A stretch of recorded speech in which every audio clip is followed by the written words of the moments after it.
Mga rattles po. Usapan natin ngayon ito po 'no, mga congressman sa Bicol nananawagan po na tigilan na ng Senado ang inquiry tungkol po rito sa People's Initiative 'no. 'Yan po ni-reject po ng pamahalaan ito pong request o yung, panukala nito ni, UN Rapporteur Irene Khan na buwagin na ang NTF-ELCAC. Yan po mga pag-uusapan natin, pero bago yan, kung bago ka pa lang dito sa ating channel, mag-subscribe ka na dahil ito lang ang tanging channel na may kinikilingan, may pinapanigan. Una sa balita, huli sa impormasyon, kaya ano pang hinihintay nyo? Pindot na. Okay, pag-usapan natin, no?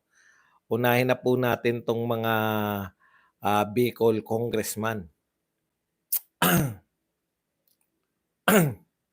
Okay, may nag-message po sa akin. Bago yan, no? May nag-message po sa akin na taga Mindanao, no? Sabi nila, "Boss, ganito lang kami dito sa Mindanao. Kayang-kaya yang baha na yan." Alam niyo, masyado lang tayong OA, no? Yan po yung napupunan nila sa mga taga Luzon, lalo na po yung mga taga Luzon. Yung mga taga Visayas, medyo, ano pa eh, no?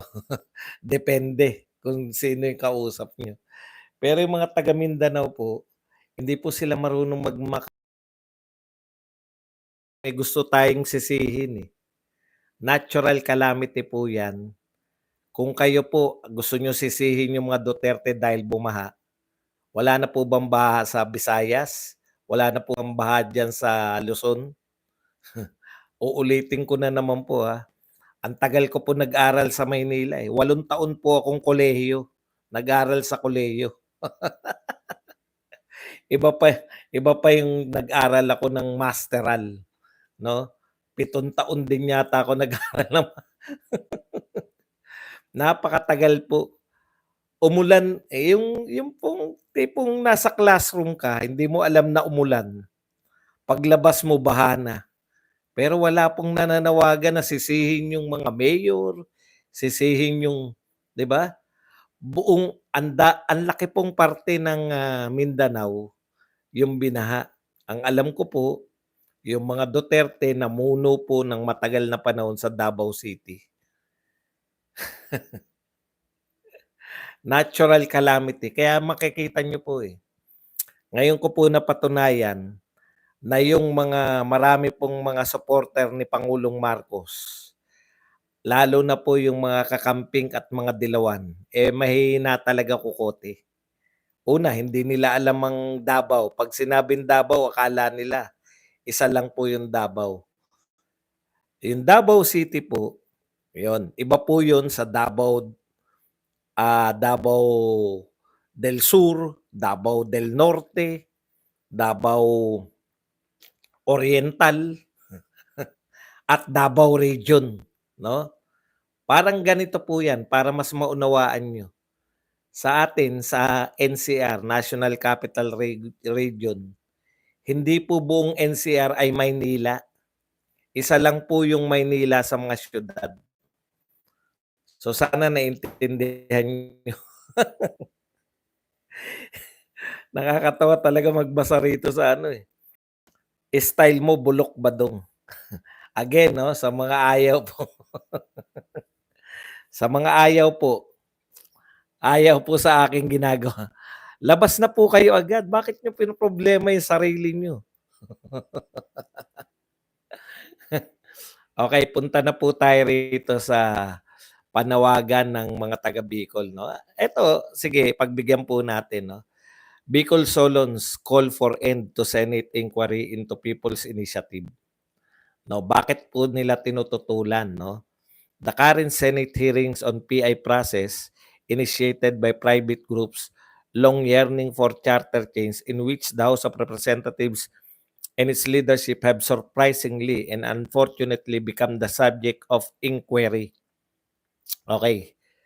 So naging subject daw po ng inquiry yung mga taga House of Representative, yung mga congressman. contravene interparliamentary courtesy and reek of undue interference by members of one chamber in the official acts of legislators belonging to the others. Okay, no? So sinasabi po nitong si Congressman sino ba tong congressman na to? El Rey Villapuerte, no? Na sana tigilan na ng Senate dahil wala na siyang yung interparliamentary courtesy, no? Magkaiba po yung house. 'Di ba? Sabi, bakit po ba kayo nagagalit kung matalino po ako? Mga taga Facebook, wag po kayong magalit pag may matalino kayong naririnig. Ano po magagawa namin, matalino po kami. Nagagalit sila bakit daw ang talino ko? Oh, ano pong magagawa niyo kung matatalino kaming mga Duterte vloggers?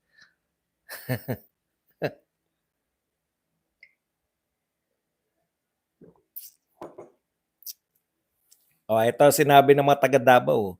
Kami sa Davao nagkaisa sa oras ng trahedya. Wala kaming pake sa presidente dahil wala naman siyang pake sa oras na 'to. Sa hirap ng taga Mindanao, mas mabuti nga mahiwalay ng Mindanao sa Luzon at Visayas. Yan taga Davao po yan. Na pamamahal ng walang kwentang gobyerno. Yan po sinabi ni Cliema, Nodge Cliema. Hello, test mic, test mic. Mic test, mic test. Pakisabi niyo naman po kung okay na po yung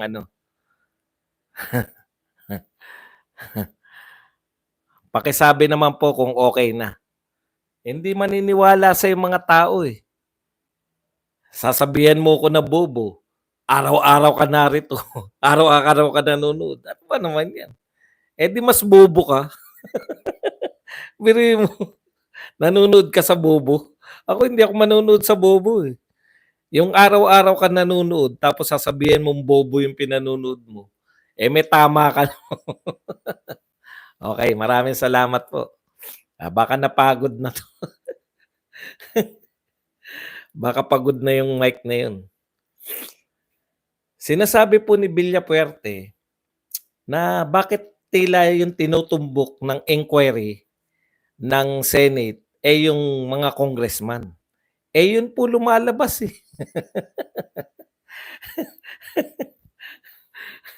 Yun po ang lumalabas, no? Ang nagsasalita yung mga tao. Pumirma po kami. Sino nagpapirma? Si ganun po. Kaninong tao yan? Dun tao po ng congressman.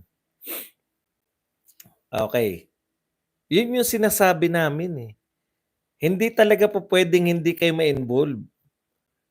Kasi ang problema po, pasensya na kayong mga congressman, alam na po ng lahat ng tao na may involvement kayo dyan eh. Alam niyo, hindi niyo naman maluloko yung mga Pilipino. May social media na po eh. No? Yung mga sinabi niyo noong December, inuulit lang namin. Gusto niyo ulitin ko yung mga sinabi ng mga congressman December? Sumakit ang dibdib.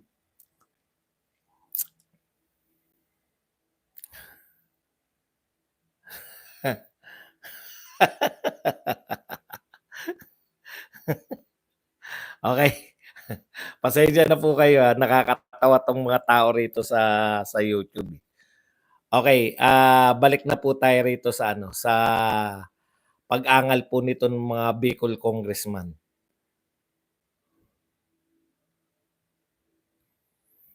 He emphasized that the investigative actions of Senate against members of the House breached the mutual respect and civility expected in the bicameral setup of the Philippine Congress. So ang gusto niya po ay magkaroon po sila ng paggagalangan, di ba? Igalang niyo naman yung mga congressman kasi kami dinidiin niyo eh. Yun yung gusto niyang sabihin eh. Pinalalabas ninyo na kami yung may kasalanan, di ba? Okay. The call to halt the Senate's investigation reflects the House's desire for a collaborative effort to enact significant economic reforms. Okay. 'di ba? Ang ganda ng sinasabi nila kung yan lang po yung sinasabi nila. Pero 'wag na po tayong magkunwarian. Ano po yung sinasabi kong 'wag magkunwarian? Congressman El Rey Villafuerte. Sa People's Initiative na pinapipirmahan ninyo, ang mangyayari po, kung yan po ay mapapatupad, halimbawa po magbabago tayo ng konstitusyon sa pamamagitan ng People's Initiative, ayon diyan sa pinapipirmahan na kumakalat ngayon sa iba't ibang bahagi ng Pilipinas, ang dati separate voting bicameral, 'no, yung Senate, sabi nga ni Senator Amy Marcos, kahit pagpapalit lang ng kalye, kahit kahit pagpapalit lang po ng kalye, separate po yung voting. Ibig sabihin, iba yung boto ninyo sa Kongreso, sa House of Representative, iba naman yung boto nila sa Senado. Kasi konti lang sila, eh, 24, 'di ba? Tapos kayo 300 plus. Ang gusto ninyong mangyari, ang gustong mangyari ng PI, gawing isa na lang ang boto. So yung isang senador na binoto ng 15 million, yung pinaka mababa, ay binoto ng 15 million at ang isang congressman na binoto lang sa kanyang distrito, no, na 200,000, parehong isa lang ang boto. Sa tingin niyo po ba makatarungan 'yun? 'Di ba sinasabi po ninyo na dapat igalang ng Senado yung Kongreso. Samantalang yung People's Initiative, 'no, na lumalabas na po ngayon ang katotohanan, kayong mga congressman ang may pakana, ay tanggalan ninyo ng power actually yung Senado. Very powerful yung Senado, eh, binoto yan ng buong Pilipinas, eh. 24 lang sila na binoto. Kayo po, separate voting, 'no? Magkaiba yung boto ng Senado at saka Kongreso. Bakit po magpapapirma kayo na isahin na lang yung, yun po ang nakikita namin na mas walang paggalang sa Senado. Magiging katumbas na lang sila yung boto nila ng isang congressman, 'no? Kayo po yung nagpakita ng kawalang respeto sa Senado. Tignan niyo po yung sinasabi na ano, ng inyong speaker. Inuulit-ulit natin, eh. Wala kayong pakialam sa People's Initiative. Magtrabaho kayo. Wala raw pakialam. Bakit hindi niya papakialaman yung People's Initiative? Ilan lang po yung pipirma sa People's Initiative. Tapos yun na masusunod. Sila po binoto po ng pangkalahatan. Tapos ang masusunod, yung 3% lang per district na nagsasabi na isa na lang ang botohan. Hindi po uubra yun. Okay, punta na po tayo rito sa pangalawa nating topic. Ito pong ating pangalawang topic, nung nakaraan, tinalakay po natin kahapon, nagbigay po ng pahayag itong UN rapporteur, no? Si Miss Khan. Ano bang pangalan nito ni Miss Khan? Nakalimutan ko. Lagi ko nakakalimutan. Elizabeth ba? Ayan po. Ayon po sa kay Miss Khan, ito yung ano niya, ito yung gist ng kanyang pinaglalaban, eh, no?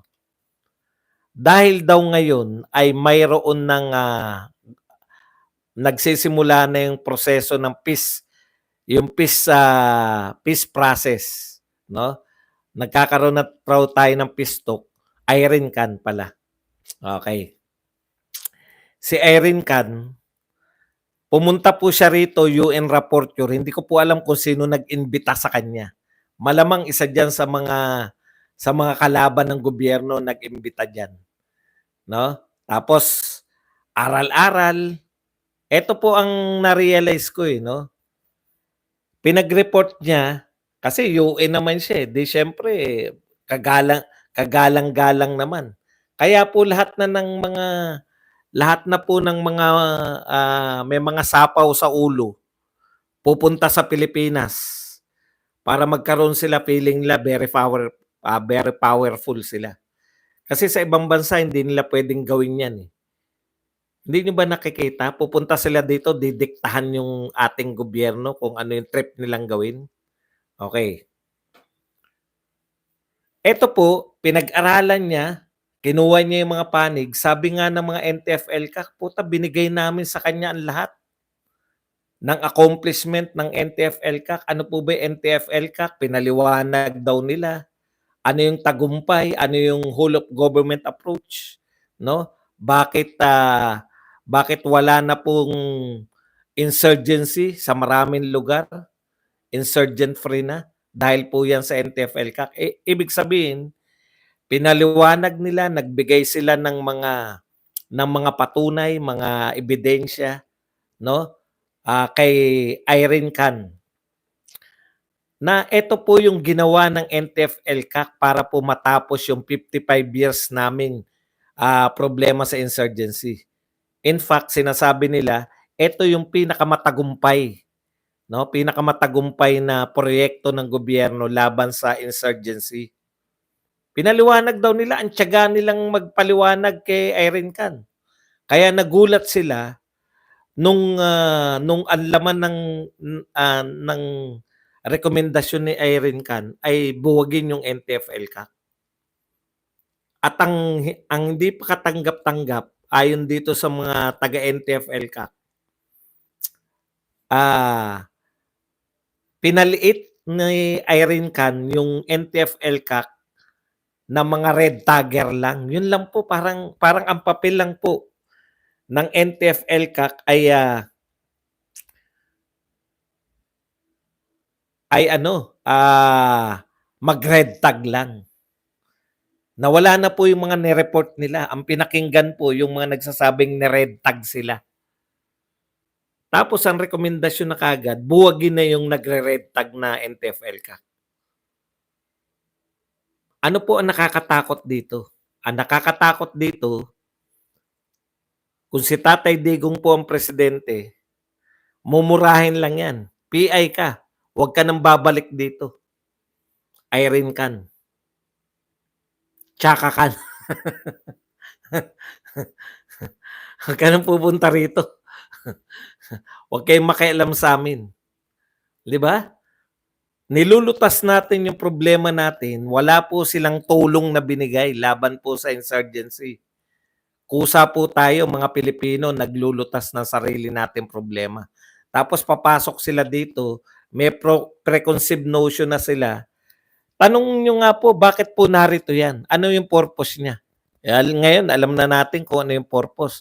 Ngayon ire-report niya po 'yan sa UN. Ano po yung ire-report niya? Yung NTF-ELCAC ay nagba-violate ng human rights dahil nagre-red tagging. Yun po ang pangunahin niya kaya pinabubuwag niya. Unfair po ba yung mga dayuhan? Unfair yung mga dayuhan, 'di ba? Kasi iba po yung kultura nila. Sa kanila bini-baby po lahat. Lalo na kung European, taga-UK yata 'yan o hindi ko alam. Lahat sa kanila bini-baby nila. Kaya sasabog na lang 'yang Europe, eh. Hindi nila maaawat yung mga tao riyan. Iba po yung kultura natin sa Pilipinas, alam po natin yung nangyayari, 'no? Yung sinasabi nila, "Bakit nakakulong?" Pinuntahan pa po yung mga nakakulong na may mga kaso. Bakit nakakulong 'tong mga 'to, eh, mga aktivista lang pala. Hindi po nila naintindihan, 'no, yung mga sinasabi nila aktivista, hindi lang simpleng aktivista. Okey, isa pa.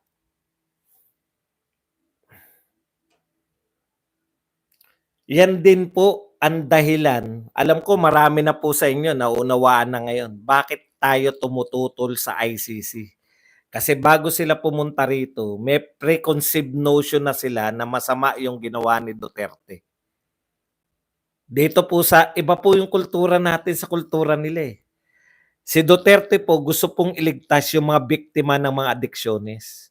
Kaya po siya nag-conduct ng war on drugs, 'di ba? It's between human rights and human rights ng mga kriminal at versus human rights ng mga inosenteng sibilyan.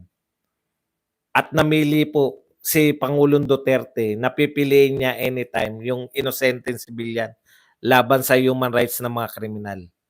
Hindi po nila maiintindihan 'yan ng mga Europeans kasi sa kanila pantay lang po. Human din 'yan, human din kayo. Magkaiba talaga. Ang isa pa nilang hindi naintindihan, yung rehab-rehab, yung tinitira po ng mga tao, 'no? Sa kanila, dahil mayayaman silang bansa, ang tinitira ng mga addict do'n, natural din, 'di ba? Cocaine, marijuana, meron pang, point of ano 'no, yung puwede ka pa talagang ma-rehab. Sa'tin po ang mga tinitira ng mga adiksyones, pampatuyo talaga ng utak, shabu, 'di ba? Paano mo ire-rehab 'yun?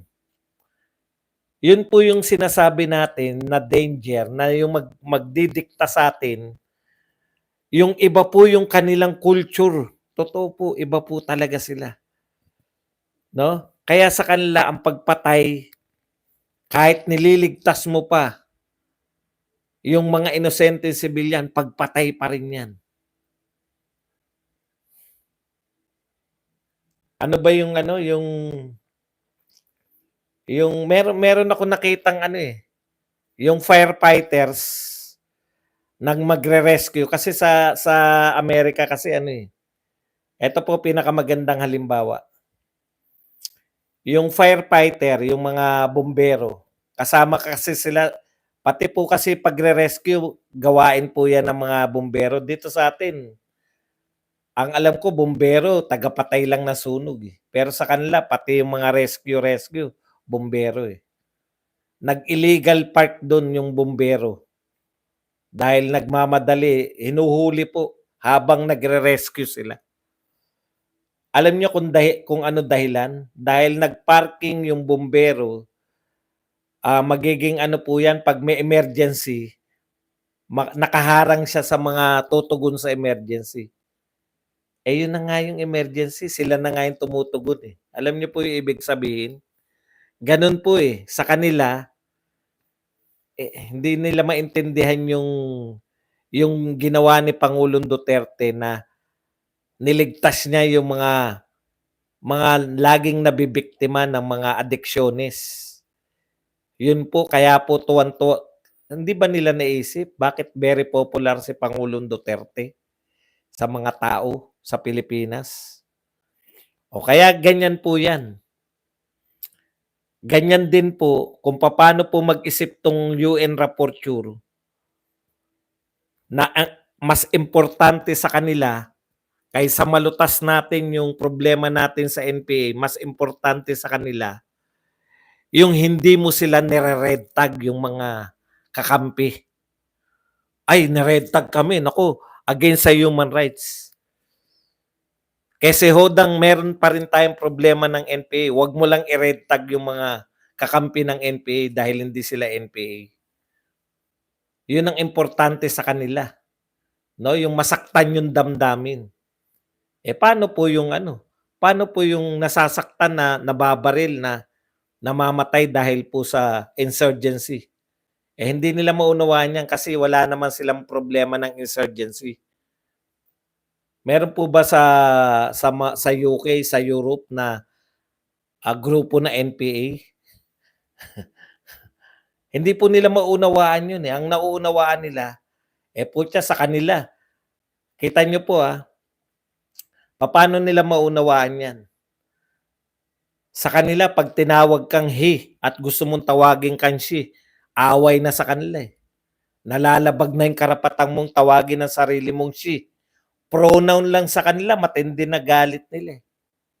Ganyan po sila kabaliw, no?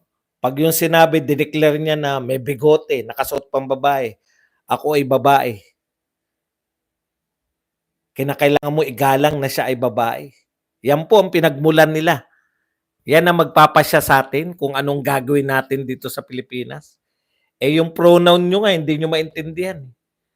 Babaeng babae kayo, lalaking lalaki kayo, ta's gusto niyo lang sabihin na dineklara lang po nila. Alam niyo po yung mga trans, yung mga transwoman, akala natin nung una, 'pag sinabing transwoman, nagpaputol ka, nagpabiyak ka, yung dati mong,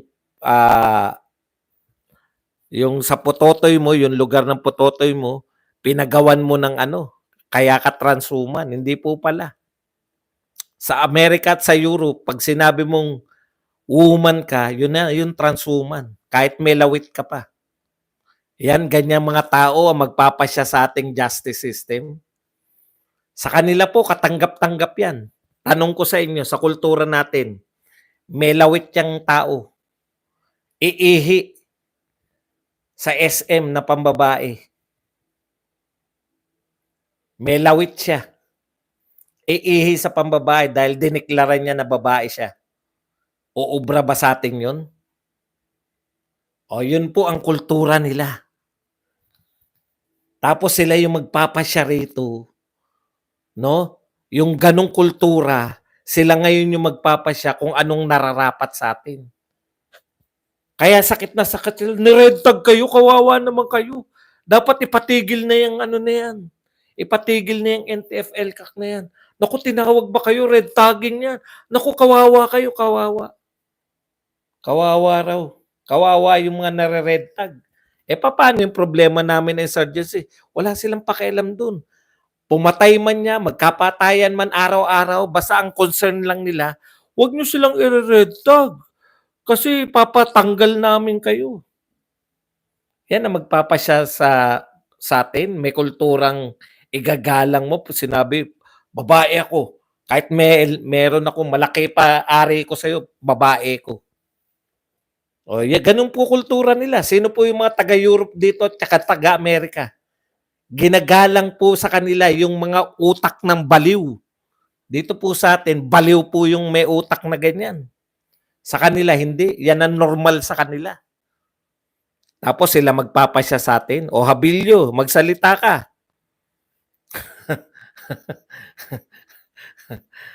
Yun ang gusto mo magpasya sa kultura sa ano natin, justice system natin. Pag dineklara nilang babae sila, kahit mas malaki pa titi niya sa'yo. O, yan ang sinasabi ko sa'yo. Anong papatupad nilang tamang batas? Eh, mga baliw sila.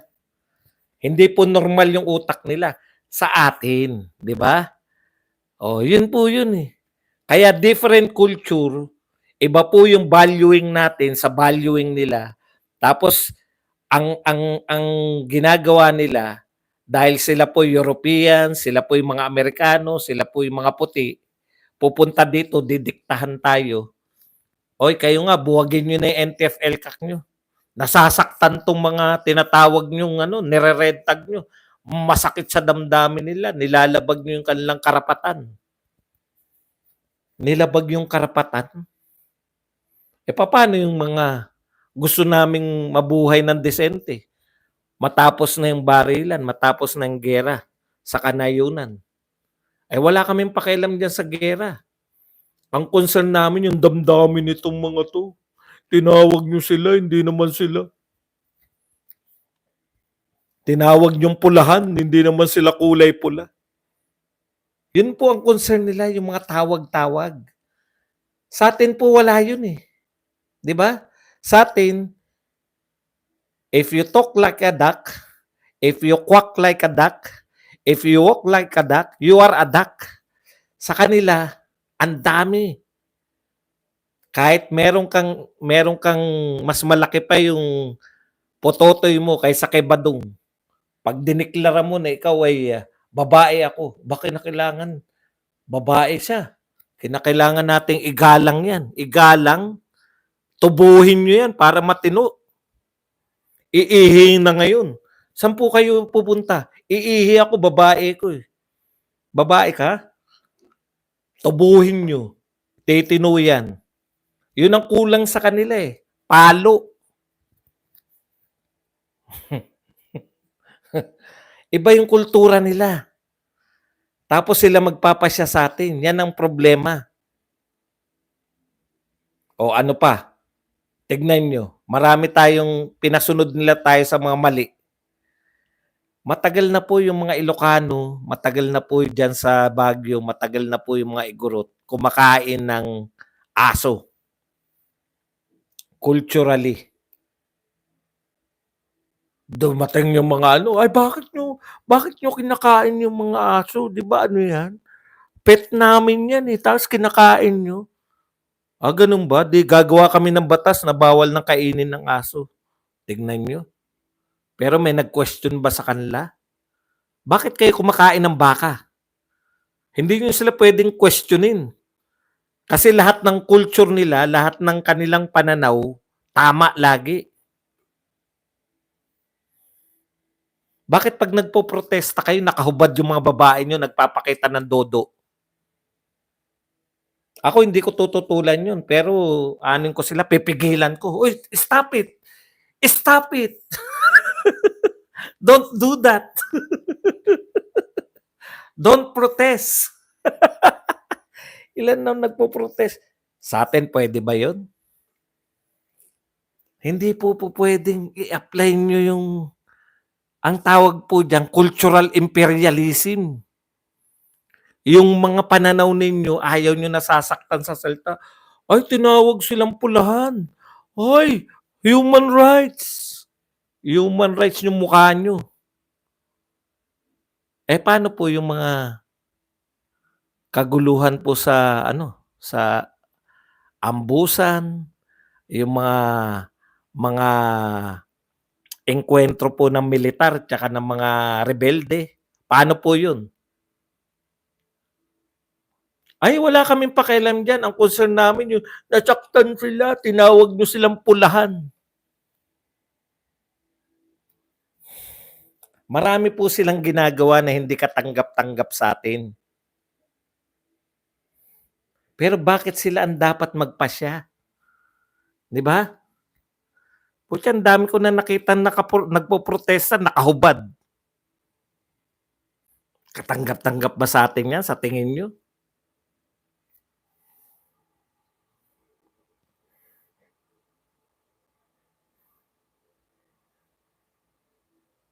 Nakialam ba? Sabi naman ni Habilio, nakialam ba sila? Oo, tanga ka ba? Hindi mo ba alam lagi sila nakikialam? Yung presidente mo nga dati si Apo Lakay, dinala nila sa ibang bansa, mga US.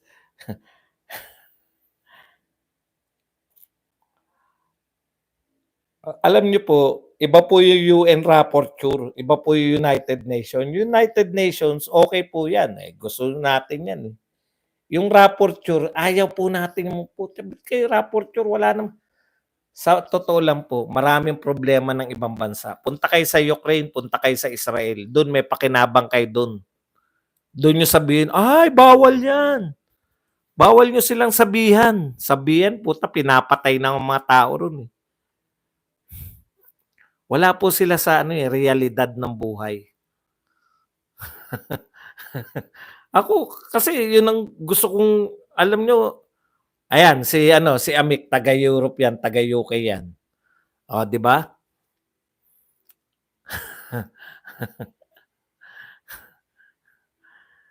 Iba po mga protesta dun, hindi po tayo ano,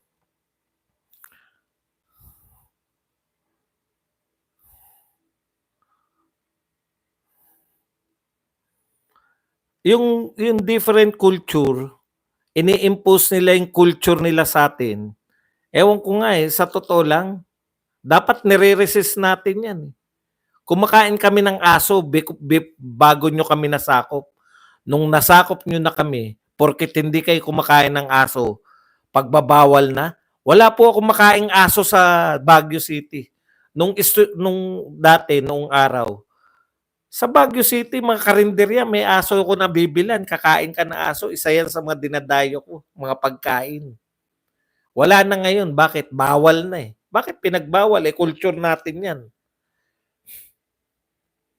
Kasi naano na tayo, nadidiktahan pati yung pag-iisip natin. Ano yung dapat nating gawin. Sa totoo lang, tama naman yun eh. O bakit ba tayo, alam nyo, eto real talk ah.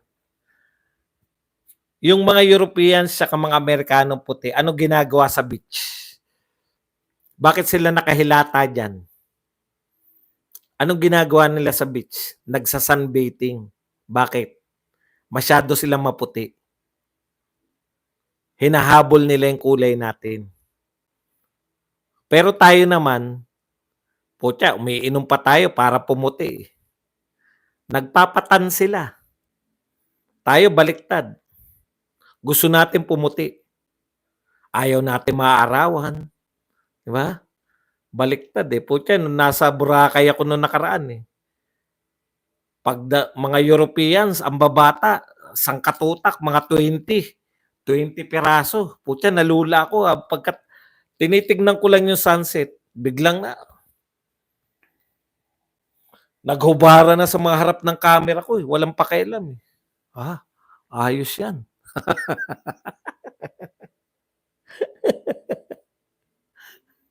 Kaya dapat hindi kayo makialam sa amin kasi meron kaming mga hindi nauunawaan na ginagawa ninyo. Halimbawa, simple lang po. Sa tingin nyo ba sa atin magkakaroon ng barilan sa loob ng mall?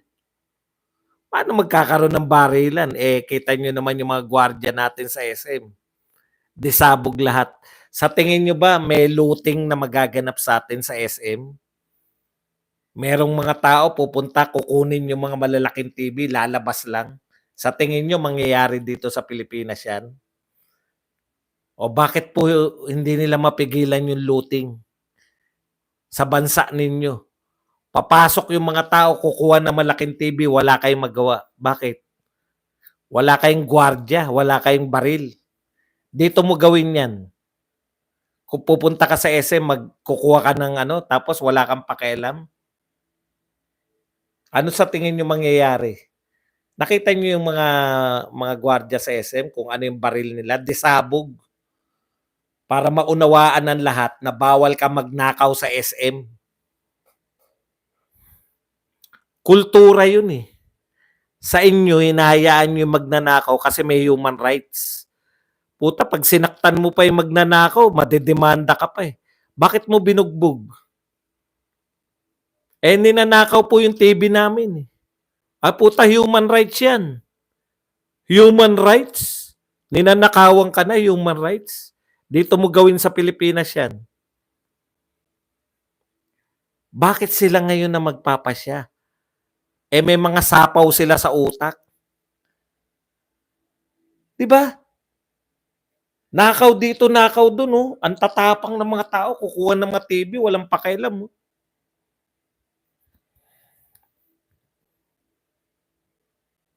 Tapos kayong magpapasya dito sa amin? Ano laging pinagtatalunan? Ano laging pinagtatalunan nila? Wag mo, don't call me, I am they. Ayaw niyang tawaging he, she. They daw siya, they. They? Ano ka, araw?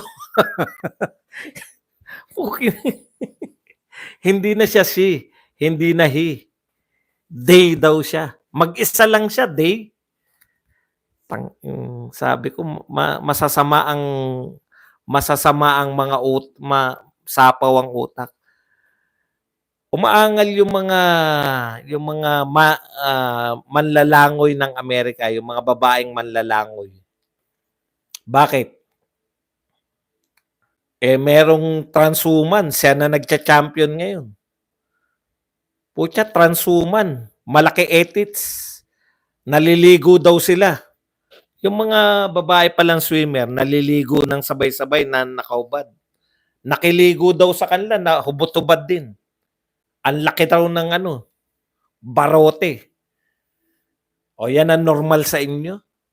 Tapos kayo magpapasya rito kung anong dapat naming gawin. Ayusin niyo muna yung mga bansa niyo.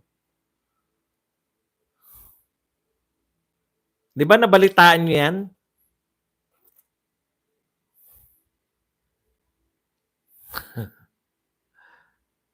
Totoo 'yun. Wala na ngayong manalong babae sa women's swimming competition. Eh, yung rank niya, sumasali siya nung lalaki pa siya, eh. Pang 117 siya sa mga lalaki. Nung sumali siya sa mga babae, siya na number 1. Tapos nagpoprotesta yung mga babae. Yung mga babae pa ngayon ang may problema.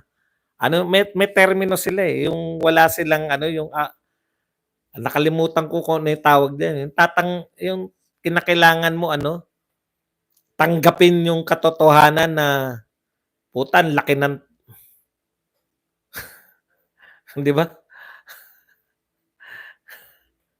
O tapos sila magpapasya dito. Sa Europe, tignan niyo nga, kayo ICC magpapasya dito sa'min. Ano ba ginagawa niyo sa adik niyo? Dahil mayaman kayong bansa, nasa parke yung adik nila, binibigyan na nila ng droga. Sa may Amsterdam, bakit binibigyan nila pati herenggilya? Kasi 'pag hindi nila binigyan, nagpapasahan ng herenggilya, nagkakahawahan ng AIDS. Ayaw nilang magkaroon ng AIDS yung mga adik nila.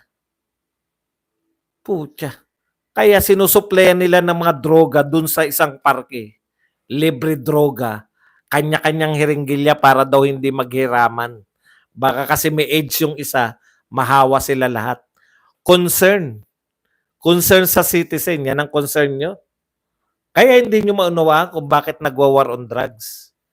Kasi kinukonsintin nyo yung mga addict nyo eh. Dito sa amin, wala kaming pambigay ng libreng, kung pwede rin dito sa amin yan eh. Sino namang magtatrabaho pang addict? Susuplayan nyo kami? Sige po. Dito lang kami. Kaya tahimik sila, hindi nagnanakaw. Ano need nila magnakaw? Sinusuplayan nyo ng droga. Dito sa amin, may supply ba rito? Wala. Addict nga, kinakailangan nilang tumira. Kaya gagawa sila ng krimen.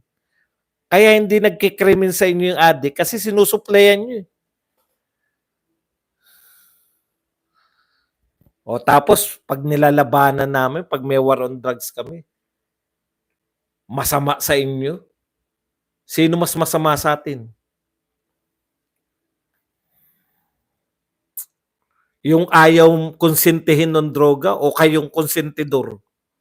Huwag tayong ano, ini-impose nyo lang, akala nyo tama yung inyong mga kultura. Cultural imperialism. Mali yan. Gawin nyo muna normal ang mga utak nyo. Tanggapin nyo muna yung may lawit, ha? Yung may malaking tarugo, hindi pwedeng umihi sa babae.